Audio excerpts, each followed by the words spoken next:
Hey everyone, it's Steve here, and I have a fun new video for you guys today on creating some low poly art using Blender 2.8 and the real-time render engine to get some instant results really fast and really easy. So this is going to be a tutorial that even a beginner can follow, as it's nothing that complicated. We're going to be using some new methods that I haven't even taught yet in Blender, using some tools like vertex paint to create the materials you see here on the island, as well as some cool new Eevee materials and techniques to get the results you see here. Low poly is definitely a unique and kind of cool art style that takes a little bit of time to master, but has some really cool looking results. So if you guys want to create an island like you see here, this is exactly what we'll be creating in this tutorial. So stick around, it should be a lot of fun, and let's get started. I'd like to start off by thanking Skillshare for sponsoring this video. It's a new year, guys, and why not start it off by learning a new skill? With Skillshare, you get access to over 25,000 online courses with classes on really anything you can think of, from how to professionally shoot and edit your own videos to publishing and promoting your work. Why not challenge yourself to learn something new this year? And with Skillshare's annual membership costing just $8 a month, there's no reason to not start right now. Also, the first 500 viewers to use the link in the description get 2 weeks free of Skillshare Premium. And I also want to mention, if you guys want to download the finished scene you see here, you can do that over on my Patreon page. For just $3 a month, you get access to that download, as well as all the other downloads available on the channel. You also support me and keep the channel running, so it's very much appreciated.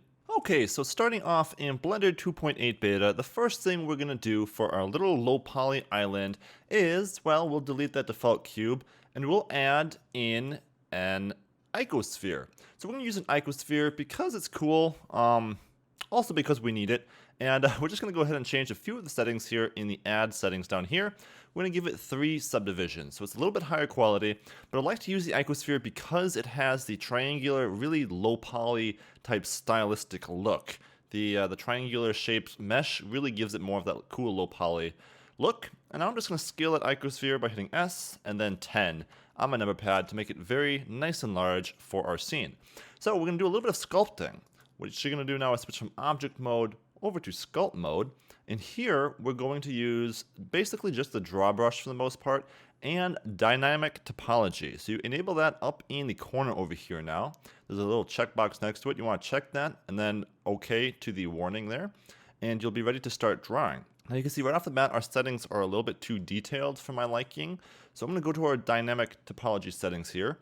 You want to make the detailing be a constant detail. This means that if you're zoomed in or zoomed out, no matter where you are, the amount of detail you get will always be the same when you're sculpting. So go ahead and make sure that that's checked on and that you have constant detail. Now I'm going to give the resolution something like a 6, I think worked well for this mesh, and then just hitting F to make my sculpt brush here a little bit bigger. You can start sculpting on your mesh. Now you can see right now it's doing it on both sides. I don't want that, so I'm going to Command Z that, and then just over here in the sculpt, you want to turn off the symmetry X there. And so now you can sculpt anywhere. Cool. So we're going to start off by going into top view, making our brush bigger, and holding down Control as Control takes away mesh. And we're just going to kind of make this flat. So I'm just going to hold Control down and kind of flatten off the top of this here, as you can see there, as we kind of flatten down the island a bit. And now what I can do is I can start sculpting some mountains. So I'm going to make my brush a little bit smaller there, again just using F on the keyboard, or you can adjust the strength and size up here. And I'm just going to kind of start sculpting some mountains. This is going to be sort of the, if I go to front view here, this is going to kind of be the mountains back here, and we're going to have a little bit of like a river coming through here. So I'm just holding down Control and kind of sculpting out this mesh here. It's really easy to just make some nice low poly looking mountains. You just kind of hold down the mouse button and move it back and forth to make a nice peak like that. So just kind of making some peaks here in the background, making a little bit of a river here by holding down Control to kind of carve out that river where we want it to be, looping around in there a little bit, and then making some hills to kind of go around it. So I'm going to kind of make a cavity between our two mountains here that I'm kind of forming, where the river will kind of split it and go through. So just some basic stuff. You guys can go ahead and sculpt this however you want. Really easy though, just using the sculpt draw brush here and then adding and then holding down Control to take away. And if you wanted a little higher quality, low poly, I guess, if you want a few more polys in your low poly mesh, you would just change the dynamic topology resolution here to be something a little bit larger, like an 8. And now you see when you draw, you have a few more vertices forming. So yeah, that's what we would do if you want a little bit more detail. I found, yeah, 6 or 7 to be what I liked the look of. So go ahead and leave it at whatever you want though. Okay, so with just a little bit of sculpting, you can see I've come up with a nice little terraformed mesh here, and you can switch to your smooth brush by hitting S, or just selecting it here, and kind of smoothing out some of those vertices too, if you got a little bit too jagged in some places for your liking. But I kind of like a little bit of the jagged look as well, so I'm going to leave it at that for now. And the last bit of terraforming I'm going to do, back in our draw brush here, is I'm going to turn the dynamic topology down a bit, down to something like 3, so it's less detail. And then use this for the underside a little bit. And using control and clicking, I'm going to kind of carve away at this a little bit just to kind of make it look like a chunk of earth. I found it kind of cool. And yeah, you don't need as many vertices for this, so I thought it would look kind of cool to have it be a little bit more low poly where you didn't really even need that detail at all. So that's kind of what I'm doing here, just kind of carving away at it a little bit to make it look a little bit more like a chunk of earth. All right, so there we have it, just a little bit of sculpting on the base. That's looking just about right. You can tweak this as much as you want, but that'll do it for the basic sculpting here. Now what I'm going to do is I'm going to add one more mesh, and I'm also going to turn on a few shading options within Blender 2.8 to kind of make this viewport look even nicer. Just by turning on the cavity right there and the shadow options here, you can see that you get some nice cool looking effects right in your viewport. So it just makes it a little bit cleaner to work with, and I thought it looked a little bit nicer. So now what I'm going to do is I'm going to add in a plane. We're going to scale this plane up so it's a little bit larger than our island, and then we're going to grab it along these z-axes until it fills in the cavities that we want on our mesh for that water. So like I said, I was kind of carving out a little bit of an area for some water, and you can see now that we kind of have that filling in there nicely. But there's a few areas that maybe I don't want water that's kind of filled in, and so to fix that now, you would just do a little bit of touch up on the sculpting where you wanted the ground to be a little bit more visible. So here we have it now, just kind of deleting a little bit of the mesh where I want some more water to be, and then adding a little bit more mesh where I'd like there to be less water. So pretty simple, and this is kind of a nice way to form where you want your water to be. But I'm happy with that now, and I'm just going to leave it as is, and let's go ahead and finish up that water mesh. So for the water, what I'm going to do is go to object mode here, select that water mesh, go to top view, and then I'm going to hit Z to go into wireframe so we can kind of see through it with our ground here. And I want the water to be kind of pouring off this side where I made it right here.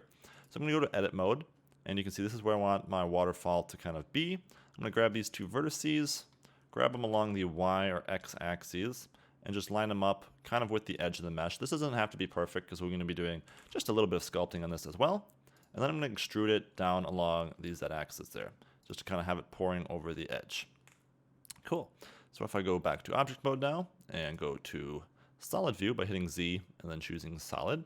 So what I'm going to do now is just kind of cut the mesh back where I don't need it. And to do this, I'm just going to use the knife tool and go to edit mode. In edit mode, all you have to do is hit K to use your knife tool. And I'm just going to click where I don't need the mesh and then start making clicks around the perimeter of my island here. So cutting off all the excess water outside of the island all the way around here, something like that. And then right to where that waterfall is. And then you can hit return once you have that. And you can see that you have a face in the middle and then a face on the outside. I'm going to grab face select here, grab our outside face here. And you can see that we also want just 2 cuts along here. I can do that in a moment though. For now, I'm just going to hit X and hit delete faces. So we have the water in the inside there. So now I'm just going to grab that knife tool and grab the vertices at the bottom here, pulling it up towards the top and hitting return. We can cut these to be a little bit more straight later, right there. And we can now just delete these 2 faces as well. So switching to face select there, hit X and delete that face, and hit X and delete that face. So we have the water kind of pouring over there.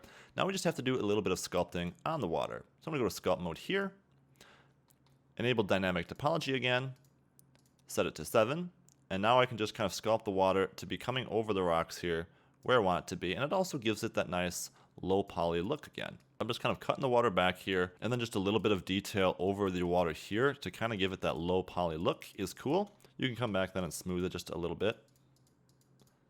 And that's looking pretty cool. Now if you want to make the stream just a little bit thinner here, you can switch to smooth and just kind of smooth in the edges there, lightly touching it to make it a little bit skinnier. And there's our flowing water.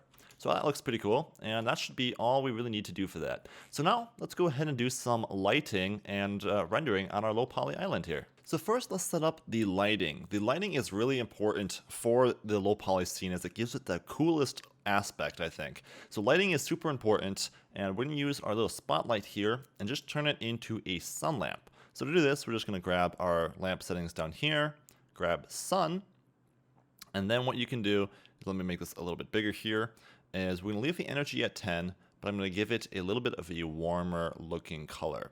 So a bit of an orangey color. And then just scrolling down into the shadow settings here, all the way down, we have contact shadows. If I give myself a little bit more room here. You want to go ahead and enable contact shadows as well. And now, when you switch to the rendered view up here, and you rotate this along the Z axis, you can see that we're controlling the sun angles. And I'm just kind of rotating it to kind of hit the mountains at the side angle there. So giving it just kind of a late afternoon sunlight angle, something like that makes it look nice and pretty. And that's good for the main sunlight, maybe making it just a little bit brighter, a little less orangey.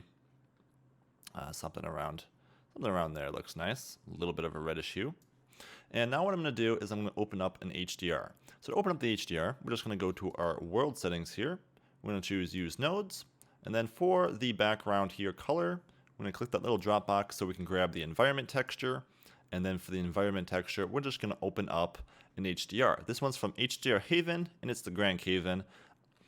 And it's the Grand Canyon. I'm just going to use the 3K version, not Grand Canyon, whatever I said. Go ahead and open that up, and you can see that we have some nice HDR lighting going on here. And you can also then, in your EV settings here, up in the render settings, go ahead and enable screen space reflections. So go ahead and make sure that's checked. And we have some nice lighting here for our scene. So let's go ahead now and give a few materials to our landscape. So to start, I want to give a material to our water here because it's really not standing out from everything else. So I'm going to grab our water there, and I'm going to split our window here so we can open up a shader editor. So here I'm going to grab a new window up in the corner here and change it to shader editor. If I hit N, I can close off this extra tab that I don't need right now. And I'm just going to click new material. So up on top there you can see that we have a new material, and this is just a basic principled shader, and it's really all we need for the basics of all these materials. So we're not going to be using much nodes. So if you don't like nodes, this tutorial is for you because it's going to be very simple materials. So the first material is just going to be a greenish blue water here. So we're going to go for a green blue, somewhere in the middle there. And now I'm just going to add a few nodes, not many at all. So we're just going to go Shift A and add in a mix shader here. This will allow us to mix a little bit of transparency in with our water to give it a little bit of that see-through look. So now I'm just going to go Shift A one more time. I'm going to add in the transparent node. Go ahead and connect this to the bottom, and you won't really see anything happen until, let me make my window just a little bit bigger here. You hit N to bring up your property tabs, and you can see you have some blend settings here. Right now it's set to opaque. We want to choose alpha blend, and this will allow us to use some transparency. And now you can kind of see through that water nicely. So that's pretty cool.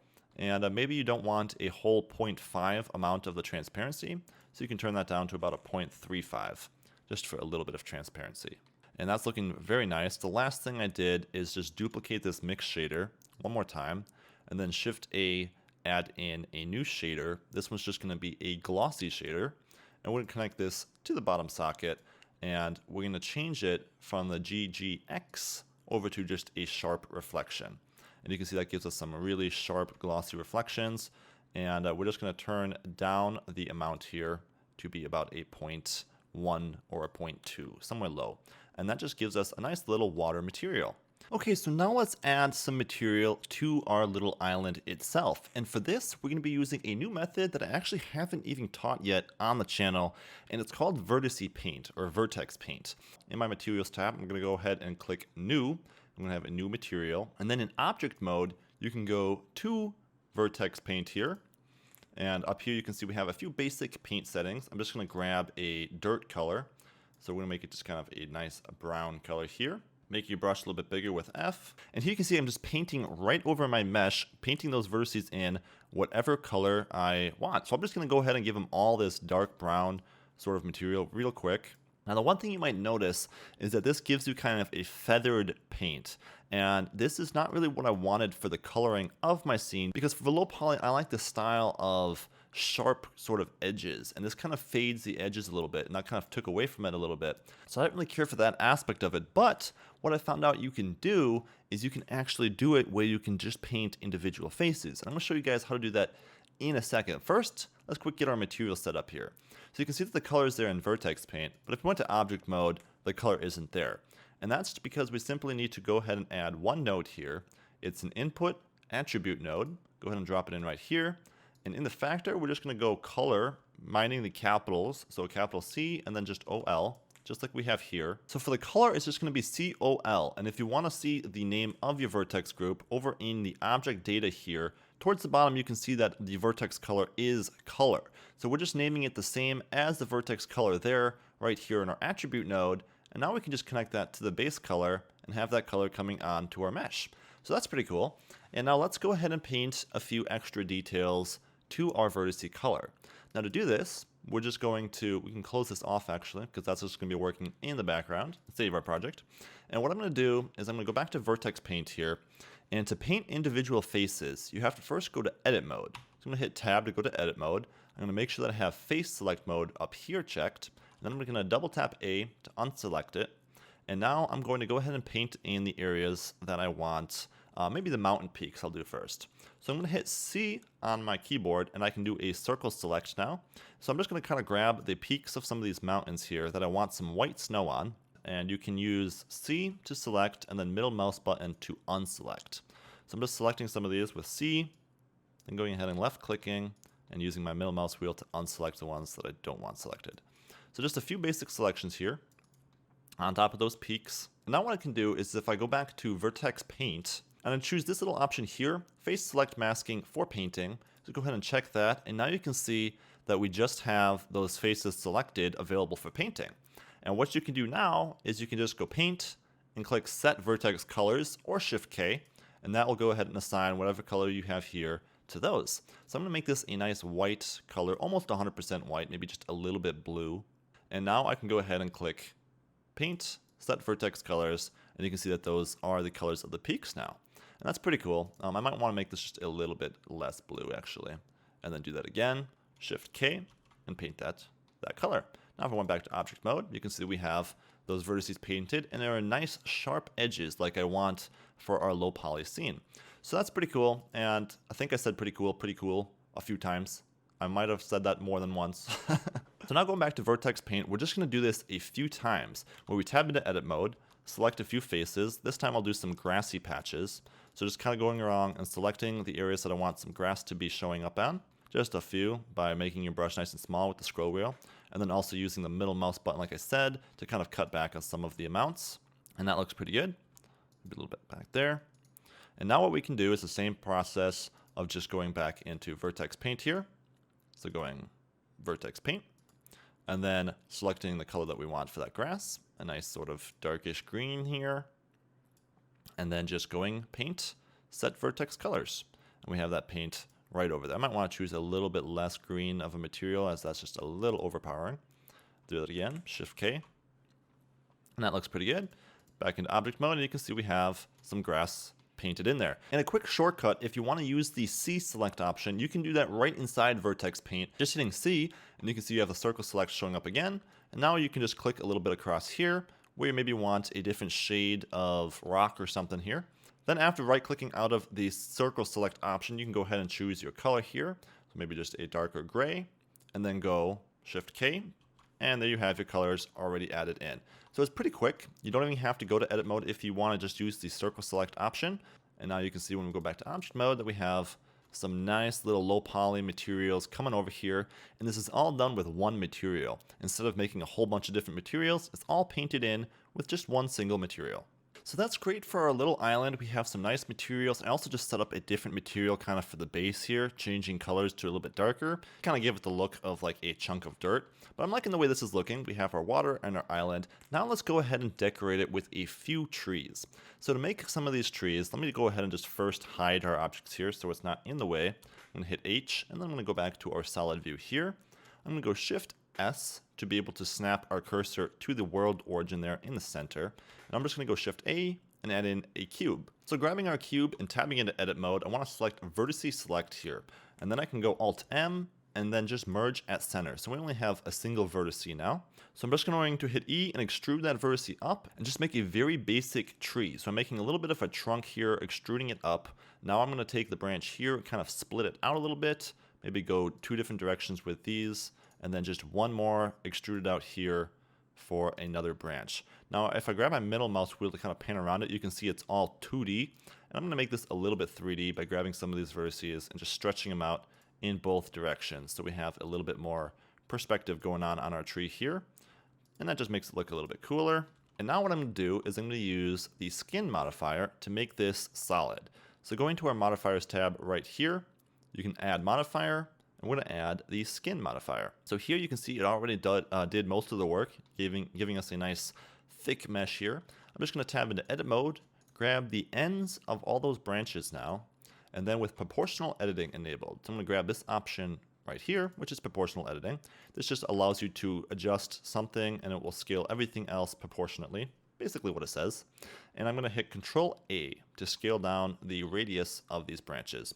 And then using my mouse wheel to make that proportional editing size just a little bit bigger, I'm going to scale it all down to something like that. So we have a nice little tree and a little trunk here. You might want to scale this one down a little bit more. It's by itself here. And then scale this one up just a little bit. So you have that nice kind of thick trunk going up into a few simple tree branches. And that's really all you have to do. So let me go ahead and turn that off so it looks a little bit better. And now you're just going to apply that skin modifier. And if you tab into edit mode, you can see there's a lot more vertices than we need. And it's also all squares. It's all faces. And I like to make it triangular for this style of low poly. So what I'm going to do is I'm going to add a modifier, and we're going to use the decimate modifier. So I'm going to make this just a little bit bigger so you can see this option here. I'm going to choose triangulate, and then I'm going to take the ratio all the way down to something like a 0.3 to a 0.25. All the way down until we can see that it's starting to give us some triangular shapes, but not really ruin the mesh too much. So right around here looks pretty good. Right around at 1.4 for this tree. It'll vary a little bit on your tree itself. And so you can just hit apply then. Now if you tab into edit mode, you can see you have some triangular faces and it's much, much smaller, less low poly. So for this, we can give it a basic material. I'm just gonna grab our materials tab here, click new material, and then for the base color, I'm just gonna give it a little bit of a brown sort of color, something that looks nice. If I switch to our rendered view here, you can see we have that brown tree trunk color. The one thing you can do for your trunk here is add one more material. Go ahead and click new, and then just give it a base color of something a little darker. So a little bit of a darker brown maybe. And then tabbing into edit mode, grabbing our face select tool here, just grabbing some of these faces and giving it the darker color here by hitting assign and grabbing that material. Okay, so now that we have the basic tree trunk, let's add some nice low poly branches to that. And for this, I'm just going to place my cursor on the tip of that branch there, go Shift A, and we're going to add in our favorite object, the icosphere. So this is a little bit higher poly than we need, so you can drop down your setting tab right here and make the subdivisions just 1. And now I'm going to go ahead and scale that down a little bit, tab into edit mode, and we're going to duplicate this over to some of the other branches here. So I'm just going to hit Shift D. You can also turn off your proportional editing now. I'm just going to hit Shift D, pulling it over to that branch, just panning around with my middle mouse wheel here, and then double tapping R to give it some rotation, and then using S to give it some of its own scale. I'm going to go ahead and place that right there. Shift D again, pull it over there, scale this one up even a little bit bigger, as that's kind of the center of the tree there. And then Shift D it one more time onto this branch here, and scale it down a bit. Again, giving it a little bit of rotation. And that looks pretty cool. What you can do is you can kind of scale this one down a little bit more and then duplicate it and give it just a nice little second one next to it. I find that look kind of cool and cute. But there's your basic low poly tree. You can do a little bit of sculpting on this if you'd like, with dynamic topology again, of course.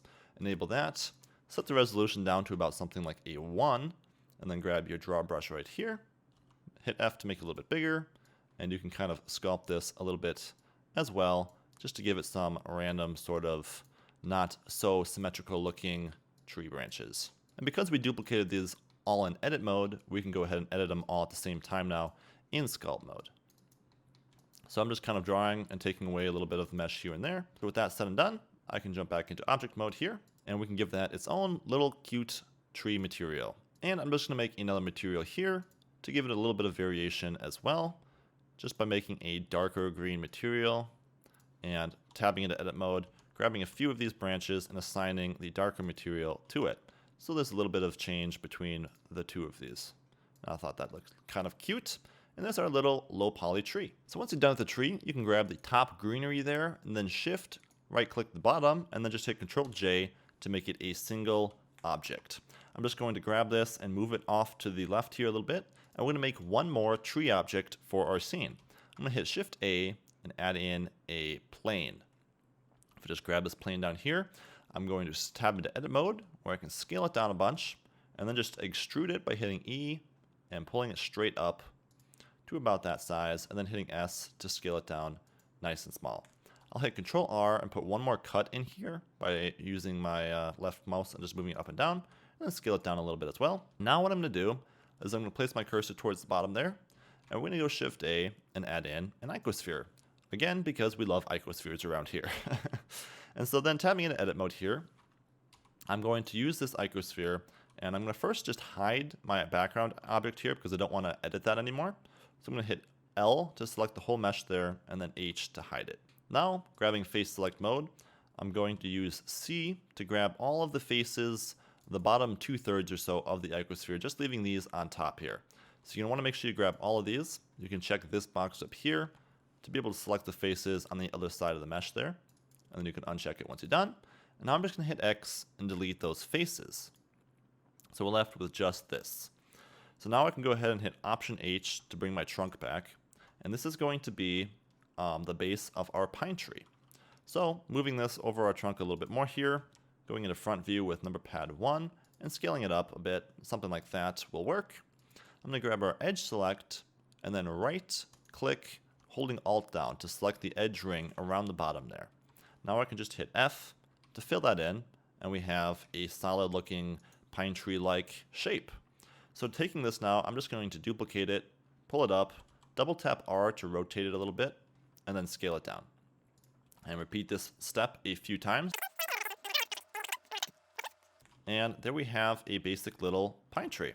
You can go ahead and grab some of these and scale it along the Z maybe, and pull it up just a little bit higher to give yourself a little bit more trunk, and then scale them along the Z again, maybe double tapping R to rotate them, just so you have some nice variation. Now this just needs its own simple material. I'm going to give it a bit of a darker green, as the pine tree is usually a little bit of a darker green here.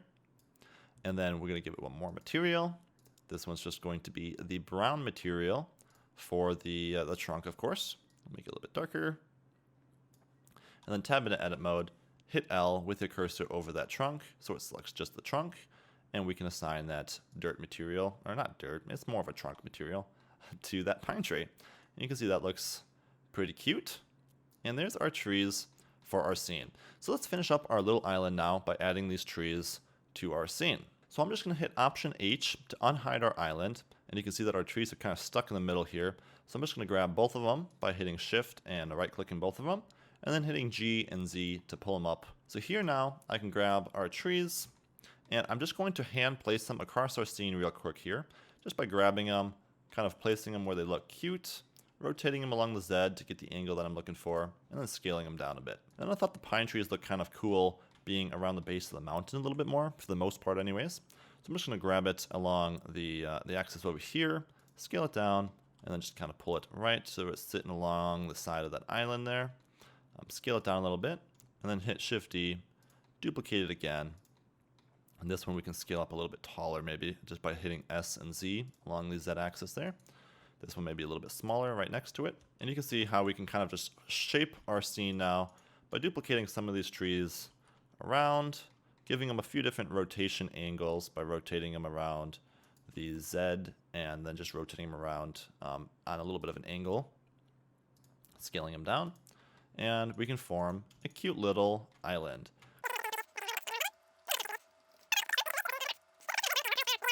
And it's really a type of art form that takes a little bit of practice, but is very easy. And I think it's fun for beginners to kind of start with a scene like this, as it kind of gets you started in 3D. And here we have it, guys. So the last step, just to kind of finish out this scene, is to place our camera. So with my view set right around here, in the angle that I like, I'm just going to grab my camera there by clicking on it in the viewer there, and then hit Alt-Control-0, and it'll snap the camera to my view there. I can then hit G and my middle mouse button to kind of pull it out to the angle that I would like for this shot, kind of place it right here. And then, the last thing that really adds some cool looking effects to our low poly scene like this is some poofy clouds in the sky. So I'm just going to go ahead and again add an icosphere in. I'm going to change that down to a 1 in the subdivisions there. We'll scale it down a bit. So then with our icosphere, I'm just going to jump into sculpt mode and do the exact same thing we've been doing, where we enable dynamic topology and do a little bit of quick sculpting to kind of form a nice poofy little cloud here. So I'm just going to make it a bit longer here, and that should work. So I'm just going to go back into edit mode here, so we can grab that and duplicate it once or so, scaling it down, rotating around so we have a nice smaller one next to it. And now we can just grab these and in our camera view, kind of rotate them around so it looks nice for the camera, and duplicate them across our scene. And you can do a little bit of sculpting on these duplicates to give them a little bit of variation, but I think that looks pretty cool. And then the material for these is very simple, very similar to the water material. Just give it a new basic material here, switch back to object mode, and if I split my window here, we can bring up our shader editor, and you just want to give it a blend mode of alpha blend right there, and then you want to disable show backface, and then you can turn on screen space reflection as well.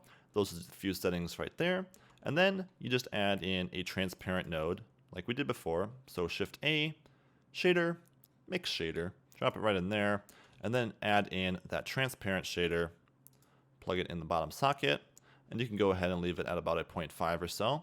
And then if we go ahead and go into camera view, you can see we have a few cute clouds in our sky. So the last thing to kind of finish off our render then is a few EV settings that make it look even nicer. If I switch to our EV panel right here, I just want to go ahead and make sure that screen space reflections is enabled, depth of field is enabled, and for that we can change some of the settings in the camera settings. So if I grab my camera settings here, you can go ahead and change the depth of field here to focus on that icosphere object right there, and then just give it an f-stop of something like a 1, so it's nice and shallow, and we get some nice blur coming from that. And then back in our EV settings, you want to turn on ambient occlusion, as this really helps give some cool effects. You can increase the amount too for a low poly scene like this. So go ahead and increase the amount up to about a 0.75, and both these settings don't really make too much difference in a scene like this.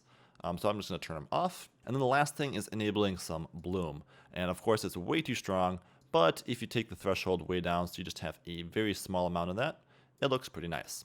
And then going down to the bottom, under color management, you want to change the contrast to be a little bit higher. Maybe a medium high contrast would be nice, just to give ourselves a little bit more colors popping in the scene.